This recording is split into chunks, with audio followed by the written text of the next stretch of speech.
So, on May 5th, 2026, the costs to insure a commercial vessel traveling through the Persian Gulf just uh, spiked by 1,500%. Overnight. Yeah, literally overnight, which is just insanely fast for that kind of market. Right, and if you're listening to this and wondering, like, why a highly specific, notoriously dry actuarial metric matters to you, is because modern civilization is basically a masterclass in fragile logistics. Oh, absolutely. It's all held together with duct tape and optimism. Exactly.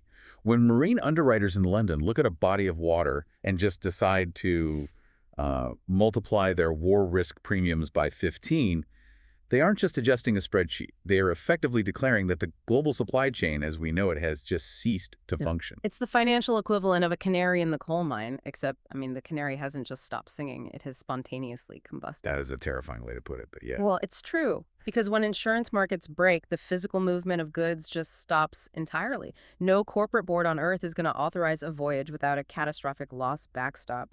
Right, the risk is just too high. Which brings us to the core of what we're doing today. Welcome to another deep dive. Today, we are opening a really highly detailed, incredibly urgent stack of notes provided by an author named Metin.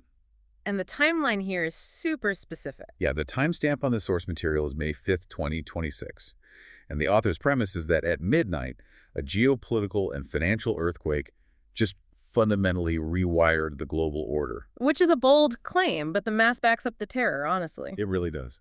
So our mission today is to unpack the pure mechanics of what the author describes, a broken Middle East ceasefire, a catastrophic supply-side shock in global commodities, the structural unwinding of the U.S. dollar's dominance, and the specific defensive playbook the author suggests for navigating what they call a complete wealth transfer. Yeah, and Metin's models rely on these deeply interconnected macroeconomic dominoes. We're going to examine the exact velocity and, the weight of each of those falling dominoes. But before we get into the structural plumbing of these claims, we have to issue a mandatory impartiality disclaimer. Yes, very important. Right, because the source material you've shared with us contains highly charged geopolitical, political, and financial claims regarding the United States, Iran, China, Russia, and the Federal Reserve. A lot of heavy hitters. Yeah. So, to be completely clear, we are not endorsing these viewpoints, we are not picking sides, and we are absolutely not offering financial advice. Our role today is purely as an objective, impartial guide. We're just here to deconstruct the math, the historical precedents, and the macroeconomic logic that's presented in Metin's text. We're basically just pressure testing the author's architecture, nothing more. Okay, let's unpack this. We have to start at the physical epicenter of the author's timeline, which is the oil market. The lifeblood of everything. Right. So Metin's notes begin with the snapping of a Middle East ceasefire and an immediate pivot to the Strait of Hormuz. The text describes Iran issuing this declaration of strategic control over this waterway.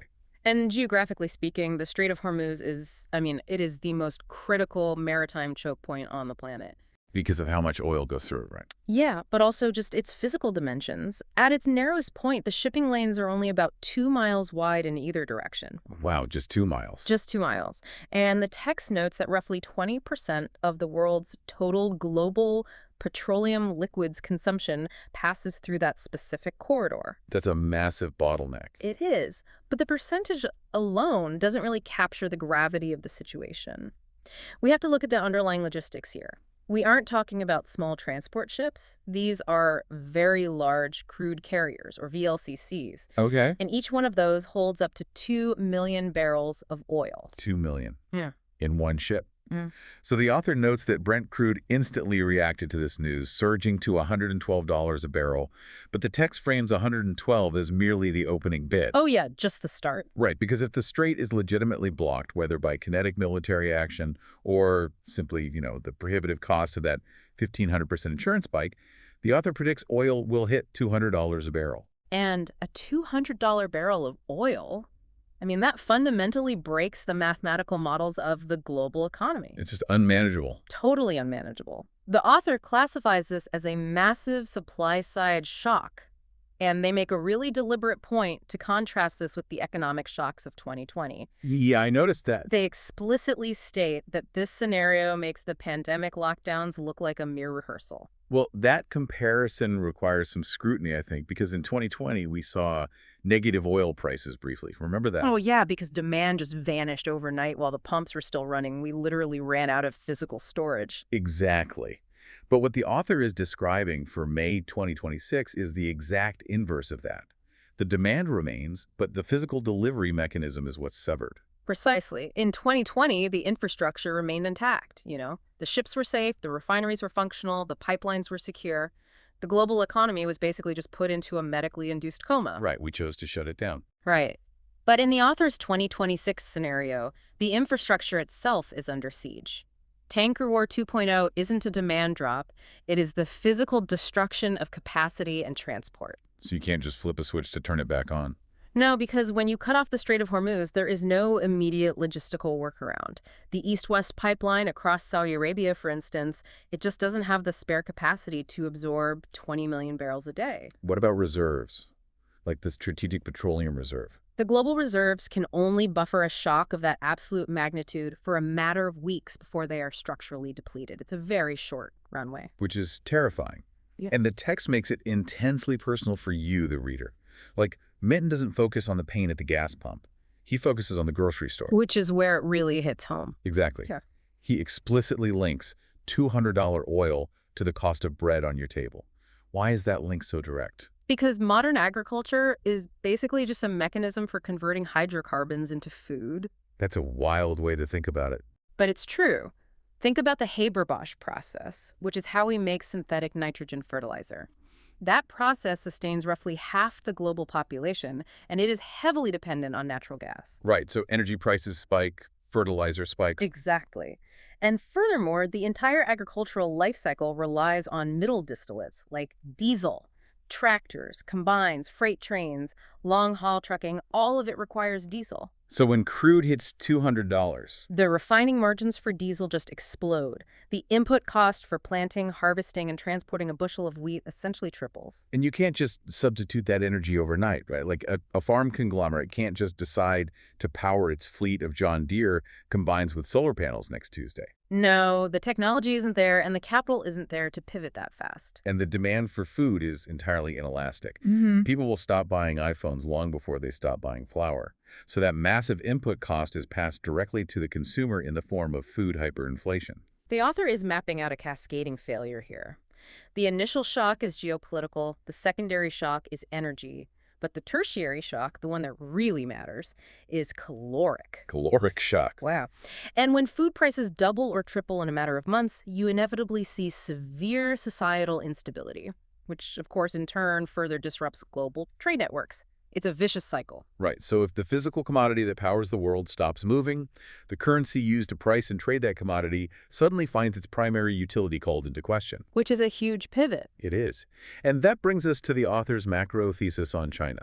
Because while the West is paralyzed by $200 oil and a frozen supply chain, the text claims the East is executing a pre-planned financial pivot. A long game. Exactly.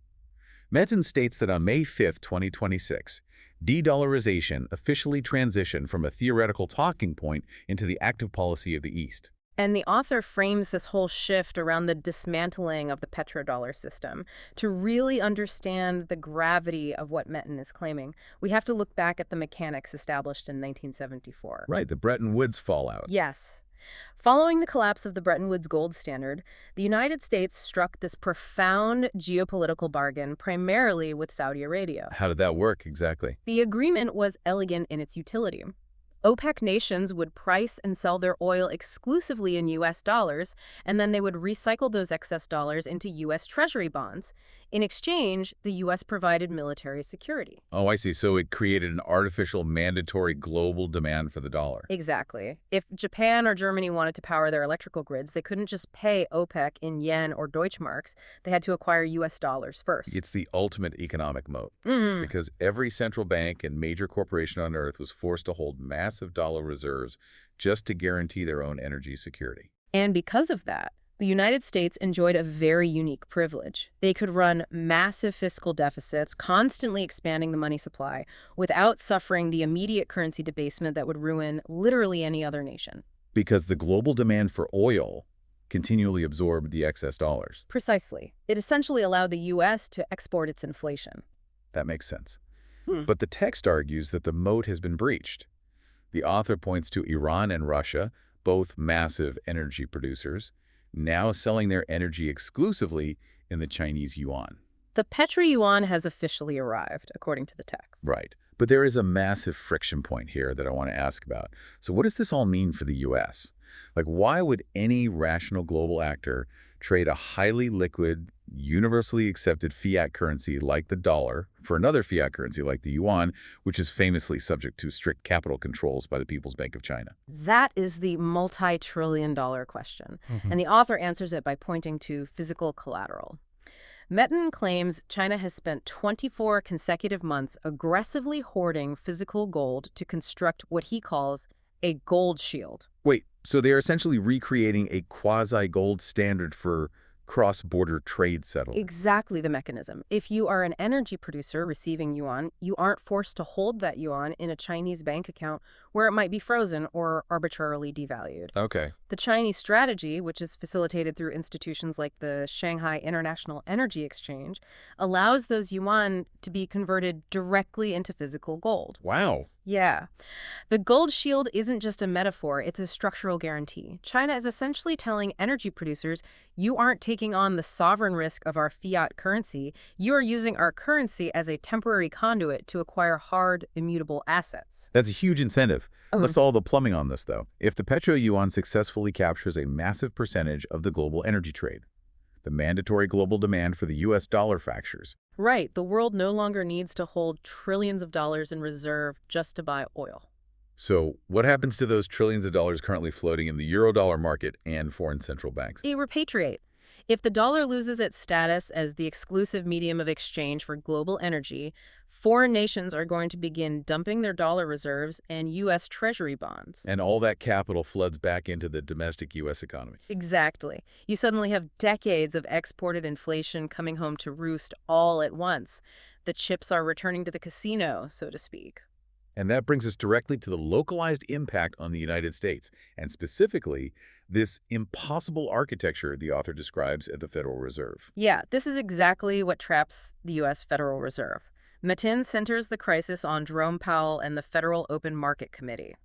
The author claims the Fed is trapped in a fatal paradox with no viable exit. Let's break that down. They outline two options, and the text says both end in systemic ruin. Let's look at option A. Okay, option A. The Fed raises interest rates to fight this new wave of energy-driven inflation. Which is the traditional monetary response. Right. Inflation runs hot, you raise the federal funds rate, borrowing becomes expensive, demand cools down, prices drop. Normally, yes. But as we discussed with the Strait of Hormuz, the inflation Metin is describing isn't demand pull, it's a supply shock. Oh, right. Jerome Powell cannot print oil. Exactly, and raising the federal funds rate does not clear a maritime blockade in the Persian Gulf. If the Fed hikes rates aggressively into a supply-side shock, they don't lower the price of energy. They merely destroy the capital markets. Because corporate America operates on a massive wall of rolling debt. Bingo. When you spike the cost of capital, businesses that are already being suffocated by doubled input costs because diesel and electricity have skyrocketed suddenly find they literally cannot afford to roll over their corporate paper. That sounds like a recipe for a banking crisis. It is. The banking sector's bond portfolios go deeply underwater due to duration risk. We saw a microscopic preview of this with Silicon Valley Bank a while back, but Metin is describing that exact duration mismatch applying to the entire macroeconomic landscape. So if the Fed chooses option A, they freeze credit markets, trigger mass insolvencies, and basically push the global economy into a brutal deflationary depression. Right. Option A crashes the system. So option A is out. Let's look at the author's option B. The Fed pivots, drops rates back to zero, and prints trillions to bail out the sovereign bond market and the failing banks. Yeah, so if they refuse to let the banking system clear through bankruptcy, they have to inject massive liquidity. They implement yield curve control to keep treasury yields from exploding. But wait, if you inject trillions of new dollars into the domestic economy at the exact moment that global supply chains are broken and physical goods are historically scarce. You trigger an explosion in the velocity of money. You have a tsunami of new depreciating fiat currency furiously chasing a rapidly shrinking pool of actual tangible stuff. And the result the author predicts there is hyperinflation. Exactly. This specific trap, the inability to stimulate growth without destroying the currency, and the inability to defend the currency without destroying the economy, that brings us to the author's defining terminology for May 2026. The word of the day, stagflation. Stagflation. Marin points back to the 1970s, but frames this iteration as far more severe. We're looking at stagnant economic growth, soaring unemployment from corporate bankruptcies, and paradoxically, soaring consumer prices. It totally violates the standard Phillips curve assumptions. Like, in a normal recession, unemployment goes up, demand drops, and prices fall. The consumer gets a bit of a break at the register. But in stagflation, In stagflation, the consumer loses their job and the price of their groceries doubles anyway. yeah. The underlying currency is actively decoupling from the reality of labor and production. And here's where it gets really interesting. Because if sovereign debt, specifically U.S. Treasuries, guarantees a massive negative real return, because inflation is vastly outpacing, the yield capital doesn't just sit in bonds waiting to melt. No, it aggressively hunts for lifeboats. Institutional trust evaporates, and we see a violent rotation out of paper and into alternative assets. Which shifts our focus to the author's scoreboard. Meton provides a snapshot of the major asset classes reacting in real time to this May 5th pivot, and the numbers reflect absolute institutional panic. The first number on the board is gold, sitting at a record-shattering $4,542 per ounce. But the author explicitly warns the reader not to view this as a traditional bull market. Right, the terminology Meton uses is crucial here. They say this isn't a rally, it's a stampede to safety. Okay, what's the distinction? When gold hits 4,500 in this context, it isn't signaling that the underlying utility of the metal has suddenly multiplied. It is signaling that the denominator, the fiat currency used to measure the gold, is structurally failing. Ah, I see. It's the ultimate measurement of central bank insolvency.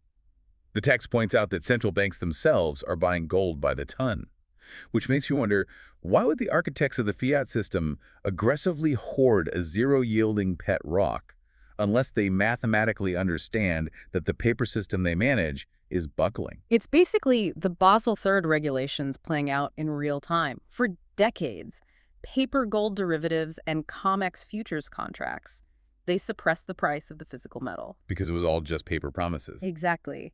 But in the crisis Meton describes, counterparty trust vanishes.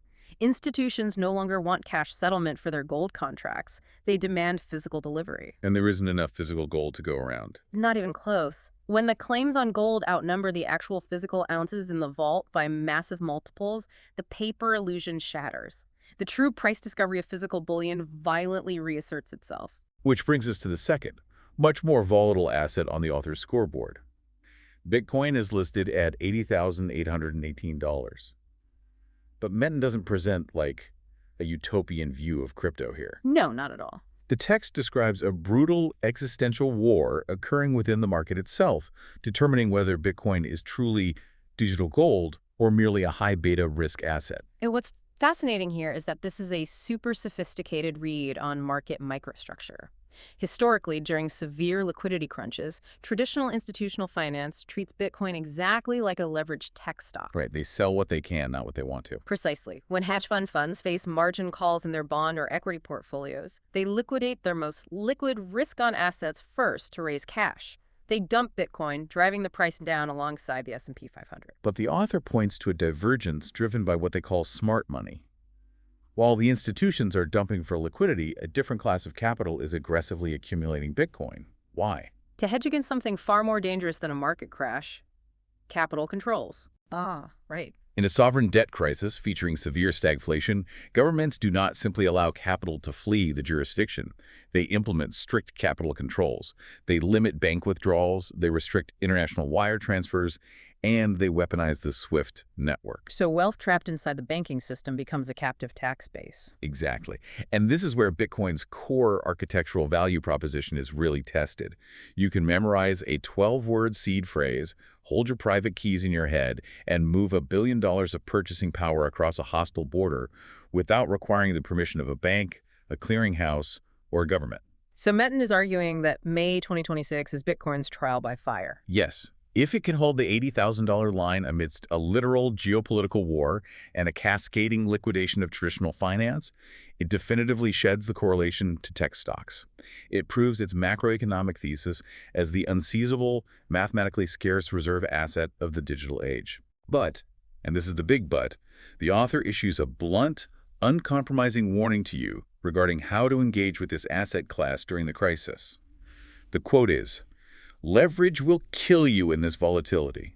Spot only." Leverage in crypto is notoriously fatal.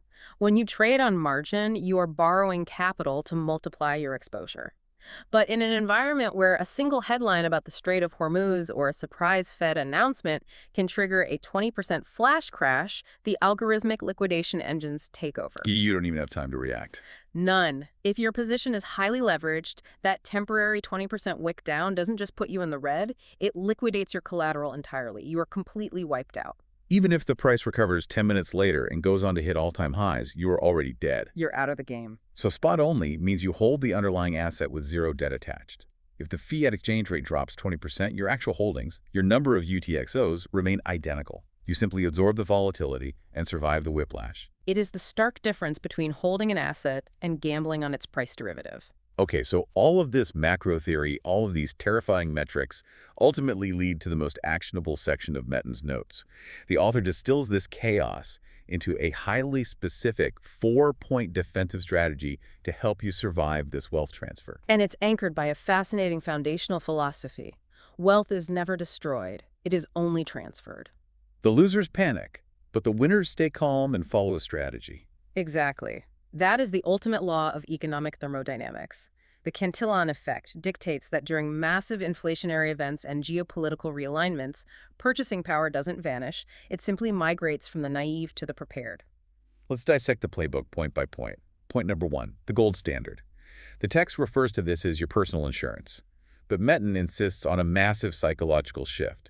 The author tells you to completely ignore the $4,500 price tag and instead obsess over total weight in grams. Well, if you accept the premise that fiat currency is a failing measurement tool, tracking your wealth in dollars is basically a hallucination. That's a great way to phrase it. It's like trying to measure the square footage of a house using a ruler that shrinks by 10% every year. The absolute number gets larger, but the physical reality of the house hasn't changed at all. Right. By measuring your portfolio in ounces or grams of gold, you anchor your net worth to an immutable physical constant rather than the fluctuating monetary policy of a trapped central bank. And the author pairs this with a critical sub-rule. Physical is king. A digital gold ETF in your brokerage account is fundamentally useless if the counterparty holding the metal goes bankrupt. Or if systemic capital controls freeze your access to the digital interface. Right. The physical metal in your possession is the systemic exit ticket. It eliminates counterparty risk entirely. In a zero-trust environment, an asset that requires no electrical grid, no internet connection, and no institutional permission to settle a transaction is, the ultimate form of financial sovereignty. Okay. Moving to point number 2 in the defensive strategy, kill your debt. Now, we need to look closely at this because traditional economic theory often argues that inflation is a debtor's best friend. You borrow dollars today with strong purchasing power and you pay them back years later with hyperinflated, worthless dollars. Why is the author demanding you eliminate debt? Because of the specific nature of stagflation and the specific structure of modern debt, the author explicitly warns against variable interest debt. So credit cards, adjustable rate mortgages, floating rate corporate loans. Exactly. If you hold a 30-year fixed mortgage at 3%, sure, high inflation theoretically eats the real value of that liability. But if your debt is variable, you are walking right into a trap. Because as the central bank wildly fluctuates interest rates trying to save the bond market, the servicing costs on variable debt could quadruple in a matter of months. Exactly. And remember, the primary symptom is stagflation. Your income is not keeping pace. Inflation might eat the principal of your debt, but stagflation eats your real wages. So you're getting squeezed on both ends. Hard. Your profit margins are compressed, your cost of living is skyrocketing, and your variable debt payments are ballooning simultaneously. Holding floating rate liabilities in 2026 is basically financial suicide. Paying it down guarantees a risk-free yield equivalent to the interest rate you avoid. Which brings us to point number 3, hold storm cash. The text advises keeping 20 to 30% of your portfolio in high liquidity assets. The premise is that when markets inevitably panic, you can step in and acquire world-class assets at a 90% discount. It is the ultimate contrarian play. When blood is in the streets, you need dry powder to buy the real estate. Wait. Consider the math on that for a second. Metin just spent pages detailing how the Federal Reserve's actions will trigger hyperinflation, completely destroying the dollar's purchasing power forever. Right. If the dollar is structurally collapsing, holding 30% of your wealth in cash seems entirely contradictory. Isn't holding cash during hyperinflation like holding an ice cube in a furnace? It seems like a contradiction, yeah. But it resolves when you understand the mechanics of a systemic liquidity crisis. The author is not suggesting you hold cash as a multi-year store of value. That would indeed be guaranteed confiscation via inflation. So what is it for? The storm cash is purely tactical. It is a highly temporary position meant to exploit the mechanical flaws of institutional margin calls. Oh, the fire sale mechanism. Precisely. When a major systemic shock hits, like the Strait of Hormuz closing, and institutional portfolios start hemorrhaging value, prime brokers issue margin calls. The funds have to post cash collateral immediately. To get that cash, they sell everything. Everything. Everything. It doesn't matter if an asset is fundamentally incredible. If it has a bid, they hit it. In that moment of blind panic, all correlations go to one. So high-quality assets crash Right. simply because their current owners are forced to liquidate to cover bad bets elsewhere. And that is the exact millisecond the storm cash is deployed. You aren't holding the cash to preserve wealth. You are holding it as instantaneous ammunition to acquire the assets being forcibly liquidated by over-leveraged institutions. You absorb their high-quality assets at pennies on the dollar. Fortune favors the prepared who actually have cash to spend. The speed of deployment is what gives the cash its utility, which leads to the fourth and final point of the playbook. What do you actually buy when you deploy that cash? Ben's answer is real-world assets. Tangibles. Right. The text demands a rotation entirely out of the digital speculative economy and into the tangible physical economy. Focus on companies that own stuff. The author specifically targets sectors that sustain human life and national sovereignty: energy, agriculture, cybersecurity, and defense. It's a complete repudiation of the last 15 years of investment thesis. Metin brutally notes, in a war economy, people don't buy luxury apps. They buy food, heat, and security. We are talking about a transition from software multiples to hardware multiples.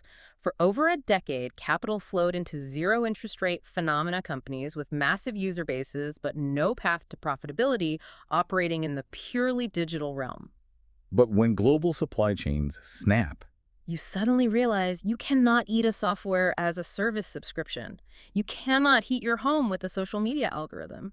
The capital violently rotates back to the base layer of Maslow's hierarchy of needs. and capital starvation in commodities over the last decade means the supply of these real-world assets is incredibly constrained right when demand becomes existential.